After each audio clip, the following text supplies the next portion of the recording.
everyone, this is RJ Jen and welcome to another episode of Hashtag the Blue Mic English Edition, your independent favorites. And today, here with us, we have another wonderful singer-songwriter. You will get to know her better because she's another interesting artist. So let's welcome Aneesha. Hi, Aneesha. Hi, RJ Jen. How are you? I'm good. What about you? I am good. It's a sunny, cold morning in Delhi, afternoon rather. So yeah, I'm very excited about this interview.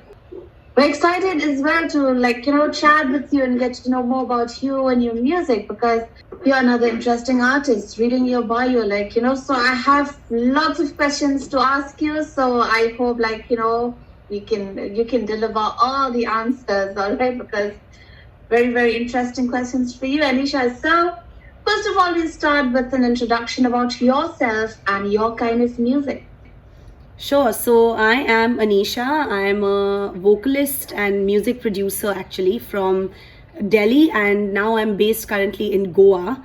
And I just made the move to Goa about 4 months ago. I produce my own music or co-produce it at least, and I also write my own lyrics and compose my own melodies. I've been writing music for the last, if you include the pandemic, then 4 years. And before that, I was a psychologist. I used to work with children in a small room and I used to do therapy with them. And but before that, I was actually in the LSR, Western Music Society. I've been doing music for years and years. I worked with a studio in New Delhi and I did playback and advertising with them. And I just didn't take up music professionally at that time when I left college.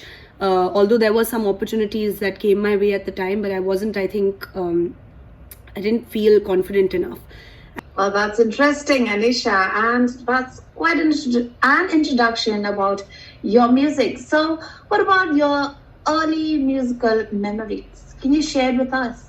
My early musical memories is, I think when I was 16 years old, I was in school, high school, and it was the first time that I auditioned for my house, Western music and Indian music society audition.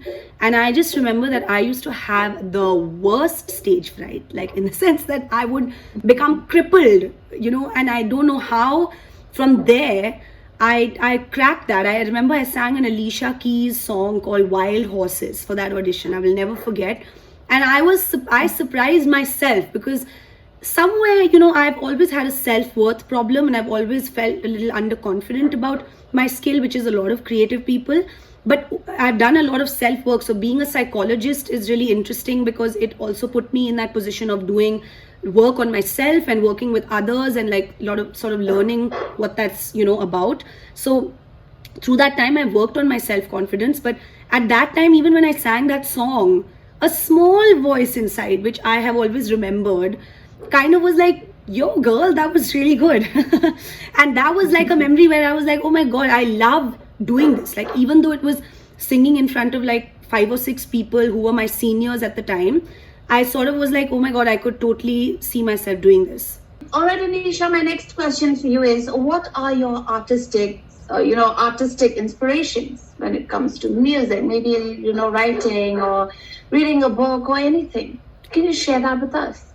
Yeah, sure. I mean, I think my artistic inspiration definitely comes from my own, self-work and being a therapist in my previous occupation, because I find that all my songs, they're always written from some place in my mind that has to do with relationships, or it has to do with sort of my own self ingratiated into the music. And there are certain artists that I follow that are not even Indian. There's an artist called Sinead Harnett, there's an artist called Banks, there's an artist called Kate Renada. He's actually a producer, but the first 2 female artists that I named, there's Lauryn Hill and Sade, who are the old school OG 80s artists.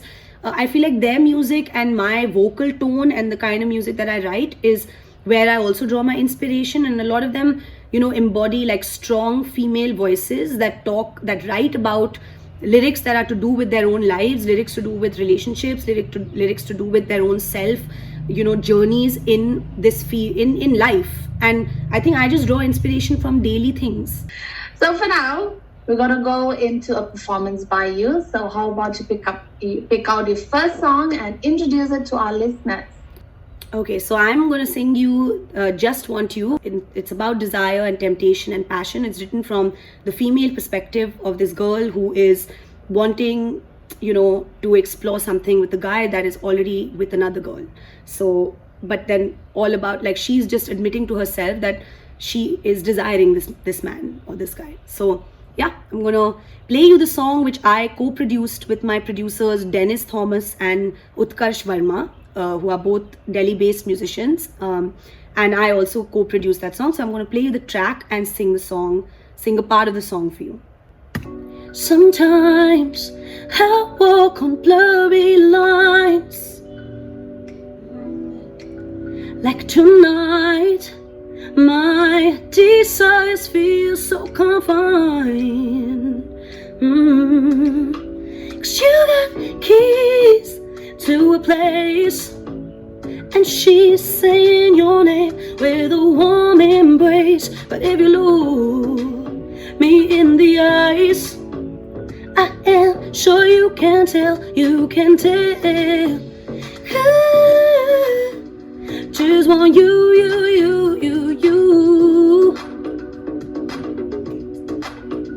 But you taste just like forbidden fruit. It's close to midnight in the nighttime. Is it a crime if my heart finds in this dreamland? Just want you.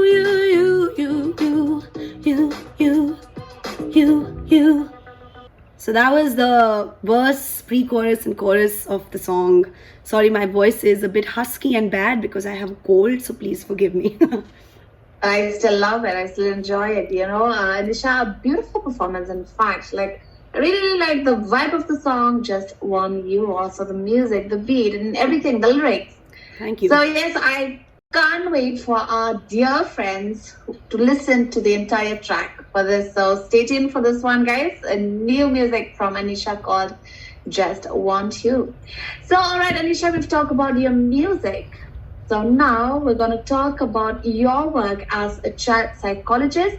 So what drew you to this profession?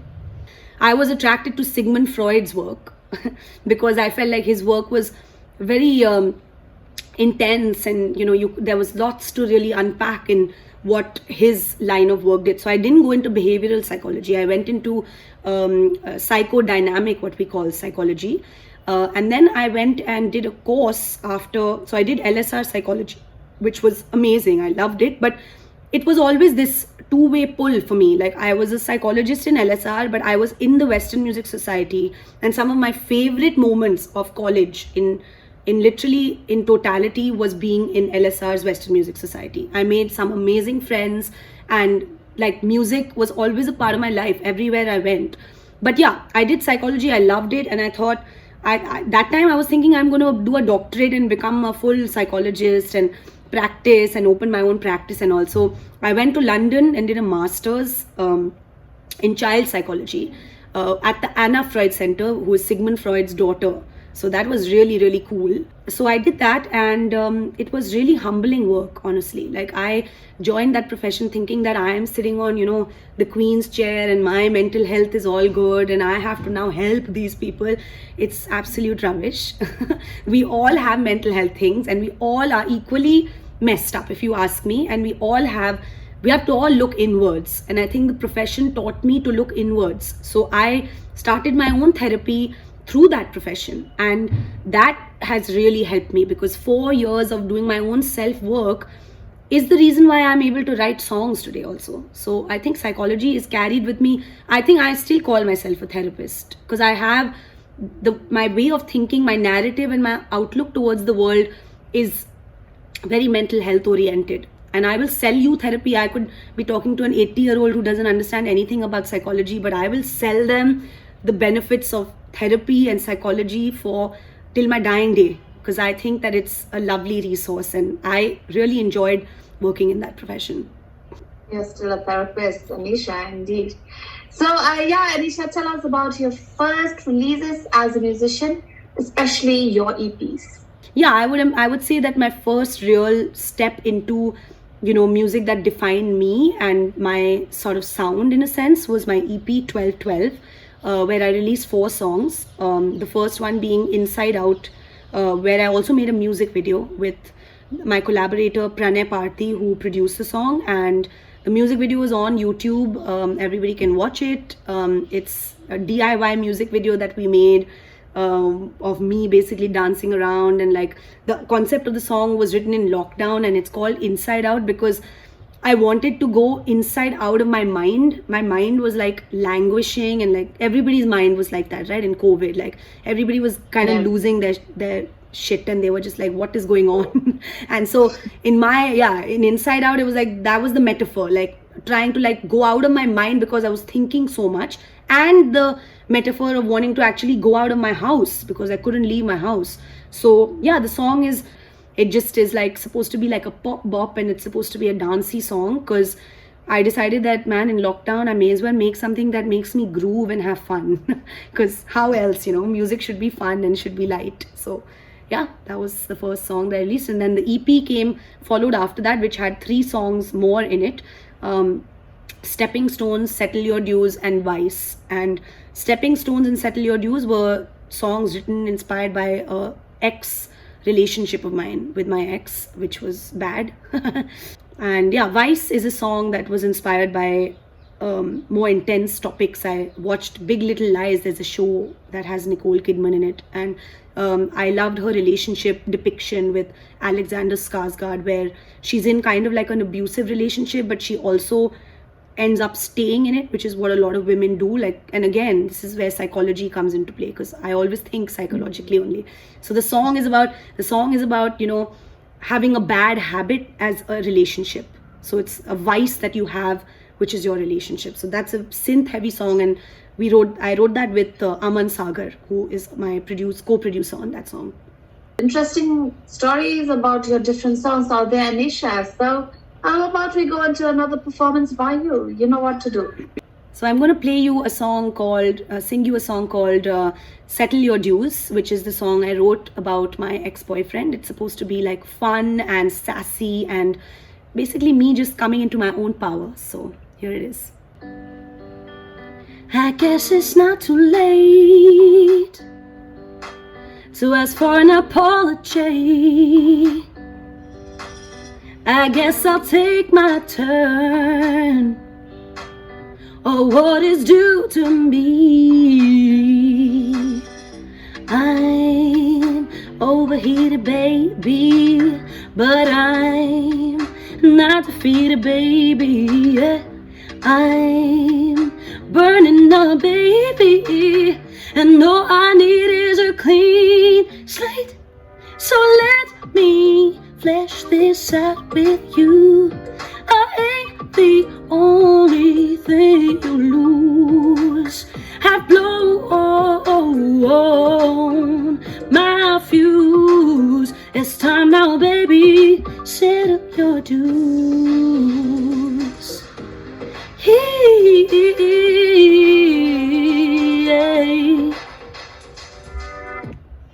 Wow, another beautiful performance, Anisha. Thank you so much. Thank you. For that song.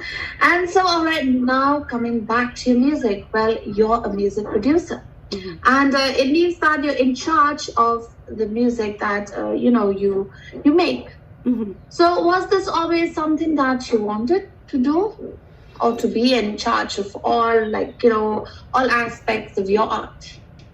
Yeah, I think when I decided to do music, I realized that I had a voice and I was a singer, but I did not grow up playing an instrument, and I did not therefore have something that could back me up while I sang. So I decided that I needed to up my skill level, and I needed to either learn an instrument or learn what the newer age people were learning, which was music production. So due to music production, when I learned it, I'm able to now use my MIDI keyboard and load up sounds onto Ableton. So it could be anything from a drum pad to percussion to synths to bass sounds, and I'm able to actually create this demo or the scratch of a full track. In fact, I released a cover of this song called Latch by Disclosure and Sam Smith.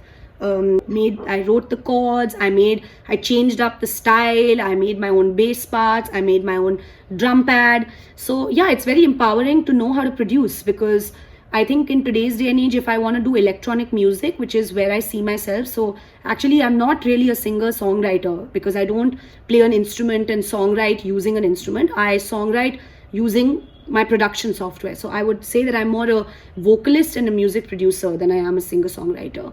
But yeah, I think it's awesome, and I'm like, there's so many opportunities and sounds to mess around with, so it's cool.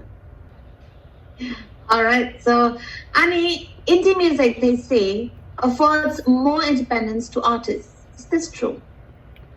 Yeah, I think so, because you're not bound by a label, you're not bound by the decisions of, let's say, other visionaries who have a stake in what you're doing. So you can basically do what you want to do. So I mean, I might be saying that I want help from someone, but I don't actually know whether tomorrow I might talk to you with a big team, and in my heart of hearts I might be like, oh my god, when I was independent I had a lot more freedom to do work on my time, to make content on my time, to release it how I wanted it, to be involved in every stage, like how my artwork looks, how my shoots look, how my visual language looks. Whereas with the team, it depends, right? Because like with Bollywood music or with other music on labels, they have a stake, and so they call the shots. So yeah, I don't know, it's a catch-22 situation in the music industry.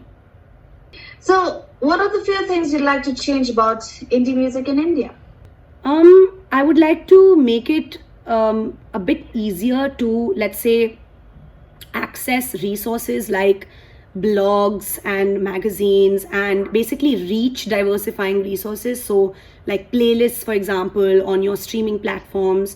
Although like Spotify have done something where they've created like a pitching tool, I still feel like there's a handful of musicians that get playlisted or have reached a certain level or know certain people, and so I think the industry is a little bit closed, and I want it to open up more for younger artists who are putting in as much blood, sweat and tears into their music. And so therefore it shouldn't be so hard to reach blogs and get responses, or like get playlisted or get some media going for your music. But at the same time, like, I understand that it's already a very oversaturated market, so no blame to anybody else, because like obviously they are also inundated with new music, so it's difficult for them to filter out what is good and what is not good. So I think for independent artists, it's just about powering through and hustling through, and I think more financial resources from the industry bigs would be great.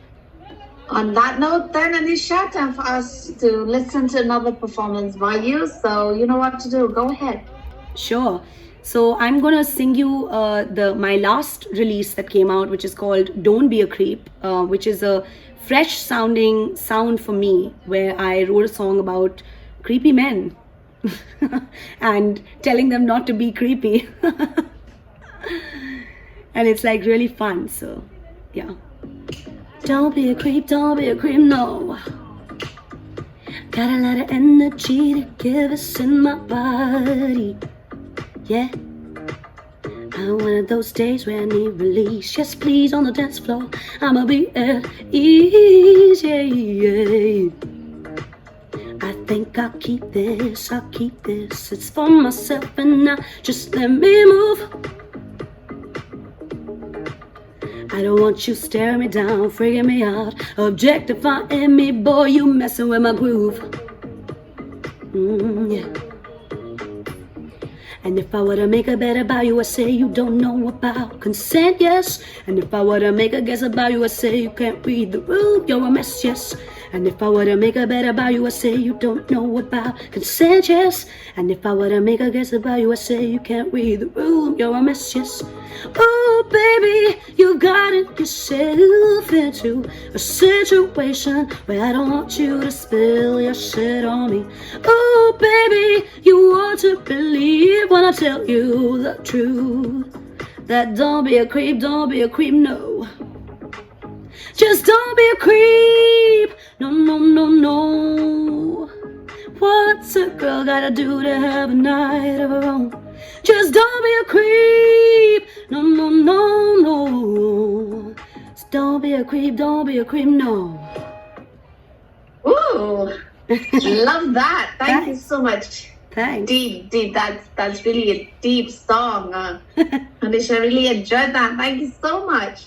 All right, Aneesha, you've played in a lot of prestigious venues: the American Embassy, Zomaland 2, BMW, the Piano Man, Home Delhi, and so on. So, what are your favorite memories from playing in these venues? Maybe, any stories that you can share with us. Yeah, I mean, I think I can share with you memories of right now when I moved to Goa, playing in Goan venues.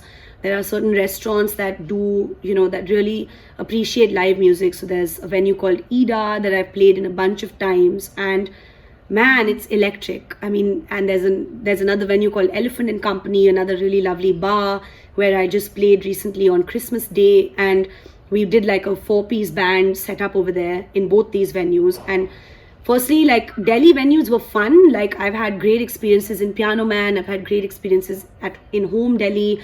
I've done a few corporate shows with BMW, and they have all gone off really well. The crowds have been very receptive.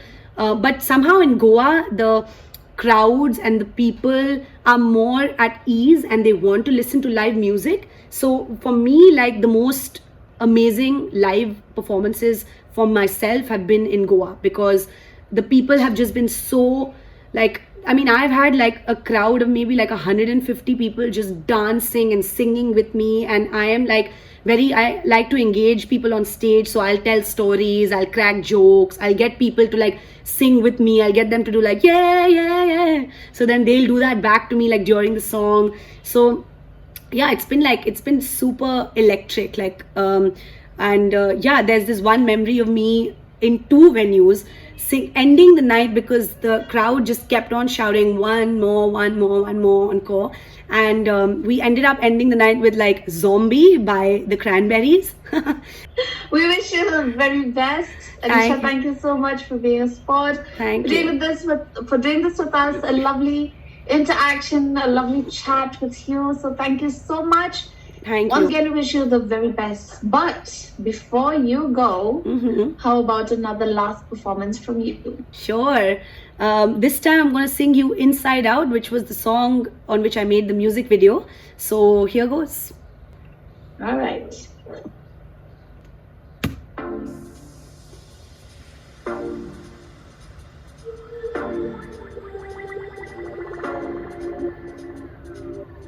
Staring at the blanks, waiting for my shadows to change. Who I am, looking down direction now. No telling between daybreak and nightfall, time moves in vain. Who I am, creeping down the personal walls. Fighting prisms hidden in the light. Questioning the depths that you may find. Knowing just how to keep this grounded now. Freedom to move around and from the inside out.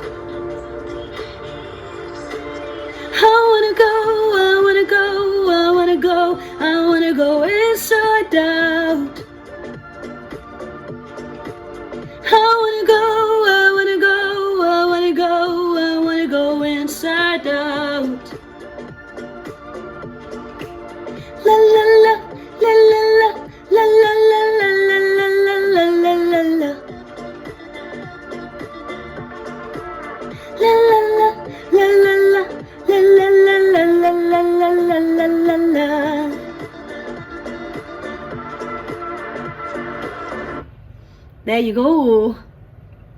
Thank you so much, Aneesha. I really enjoyed that last performance. Once again, thank you so much. And we wish you the very best. Thank you. Thank you.